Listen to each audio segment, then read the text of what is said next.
అప్పుడేమో ఓన్లీ ఒక సుబ్బారావే. ఇప్పుడు అలాంటి 100 మంది సుబ్బారావులు ఆయనకి వెనకాల ఉన్నారు కాబట్టి ఇప్పుడు ఒక లాయర్ని కించపరిస్తే మరి ఆయనకు మాత్రం మండదా? ఫస్ట్ ఆఫ్ ఆల్ సుబ్బారావు గారు ఒక లాయరు, ఆయనకి బ్యాక్గ్రౌండ్ లేదని చెప్పి సడన్గా ఇట్లా ఆల్కహాల్ టెస్ట్లు అలాగే ఇష్టం వచ్చినట్టు రూడ్గా మాట్లాడడం, సో ఆయన పడుతున్నాడు కదా అని చెప్పి మాట్లాడడం కరెక్ట్ కాదు.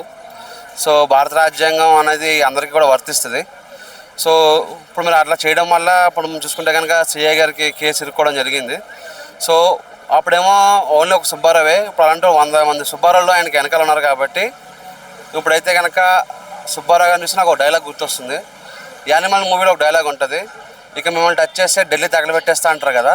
సో ఇప్పుడు సుబ్బారావుని టచ్ చేస్తే కనుక అదే పరిణామాలు జరుగుతాయేమో అన్నట్టు ఆయన హైప్ అయిపోయింది అనమాట.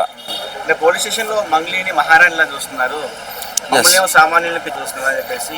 అంటే అఫ్ కోర్స్ ఇప్పుడు ఎక్కడికి వెళ్ళినా సరే ఒక సెలబ్రిటీకి ఎట్లా మర్యాద చేస్తారో మనకు తెలుసు. సో మంగ్లీ గారు ఒక సెలబ్రిటీ, ఈయన ఒక సామాన్య లాయరు. ఇప్పుడు ఈయన సెలబ్రిటీ అయిపోయాడు, ఇప్పుడు ఆమె సామాన్యమైన అమ్మాయి అయిపోయింది. సో ఈ రోజు నుంచి సుబ్బారావు గారికి మర్యాదలు స్టార్ట్ అయిపోతాయి అని చెప్పి నేను అనుకుంటున్నాను. సో ప్రతి పోలీస్ స్టేషన్లో breath analyser drunk and drive test చేయాలి, చాలా వందల మంది పోలీసులు బయటపడతారు ఆ టెస్ట్ చేస్తే అని చెప్పేసి అన్నారు. సుబ్బారావు వచ్చింది కరెక్ట్ అంటారా?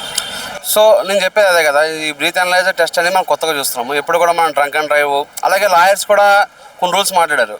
సో పోలీస్ స్టేషన్కి మద్యం సేవించి రాకూడదని చెప్పి ఎక్కడ పోలీస్ స్టేషన్లో రూల్ లేదే అని ఒక పాయింట్ రేజ్ చేయడం జరిగింది. సో అది కూడా ఒక లాజిక్ అని చెప్పి నేను అనుకుంటున్నాను. ఎందుకంటే ఇప్పుడు ఒక లాయర్ని కించపరిస్తే మరి ఆయనకు మాత్రం మండదా? సో ఒక లాయర్ వ్యవస్థకి మాత్రం ఉంటుంది కదా. సో ఒక కాకి అయినా సరే ఒక నల్లకోటికి తెల్లకోటికి భయపడాల్సిందే. ఈ లాజిక్స్ అనేది తీస్తే కనుక ఇంకా చాలా పరిణామాలు ఉంటాయని చెప్పి నేను అనుకుంటున్నా. నార్త్ వాళ్ళకి ఒక రాఘవ చడ్డా ఉన్నాడు, అలాగే మన సౌత్ వాళ్ళకి సుబ్బారావు ఉన్నాడు. ఇట్లా మరి కోర్టుకి వెళ్ళే ప్రతి పోలీస్కి డ్రంక్ అండ్ డ్రైవ్ టెస్ట్ చేస్తే దొరుకుతారా? మరి కరెక్టేనా? అది లాయర్స్ ఏం చెప్పారంటే కనుక ఈ బ్రీత్ అనలైజర్ టెస్ట్ అనేది చేయాలని రూల్ లేదు, బట్ కొత్తగా రాజ్యాంగంలో రూల్ ఏర్పాటు చేసేటట్టు స్టార్ట్ అవుతుందని చెప్పి చెప్పడం జరిగింది. సో ఇతనేమంటే నాకు ఎట్లయితే బ్రీత్ అనలైజర్ టెస్ట్ చేశాడు తాగలేదని, ఏమో కూడా మంగ్లీ కూడా డ్రగ్ టెస్ట్ చేయండి, డ్రగ్స్ తీసుకుందో లేదో మరి అంత దమ్ముంటే అంటున్నాడు.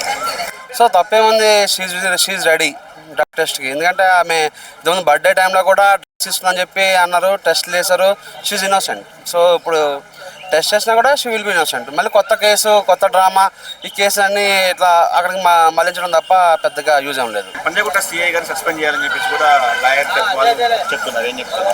అది ఇన్వెస్టిగేషన్ నడుస్తుంది. సో ఎందుకంటే ఒక చిన్న దానికే సస్పెన్షన్ దాకా అవసరం లేదేమో అని చెప్పి అనుకుంటున్నాను. ఎందుకంటే ఆయన ఓన్ డెసిషన్స్ ఏముండవు, పైనుంచి వాళ్ళకి ఏ ఆర్డర్స్ అయితే వస్తాయో ఆ ఆర్డర్స్ పాటిస్తారు. నిజంగా మంగ్లీ స్కామ్ చేసింది మీరు నమ్ముతున్నారా?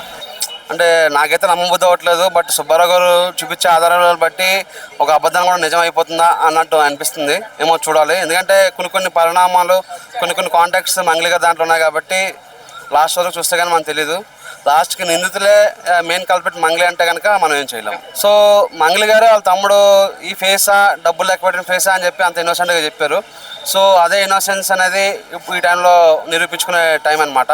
సో ఆ మీద ఎవరు కూడా నిందలు వేయట్లేదు, బట్ ఒక నింద పడింది. ఆ నిందని ఆమె కడిగిన ముచ్చంలో బయటికి రావాలి. ఒకవేళ ఆమె తప్పు చేసిందంటే కనుక రాజమర్యాదల్లో పోలీస్ స్టేషన్లో ఆమెకు ఎట్లయినా మర్యాదలు చేస్తారని చెప్పి నేను అనుకుంటున్నాను. సో సెలబ్రిటీస్ పోలీస్ స్టేషన్లో వెళ్తే మన వాళ్ళు ఎట్లయినా ఆమె మర్యాదలు చేస్తారు, అదే మర్యాదగా ఆమె చూపిస్తుంది. మళ్ళీ 1 monthలో బెయిల్ వస్తుంది. మళ్ళీ బెయిల్ వచ్చినాక మళ్ళీ ఆమె సాంగ్స్ అని కామన్.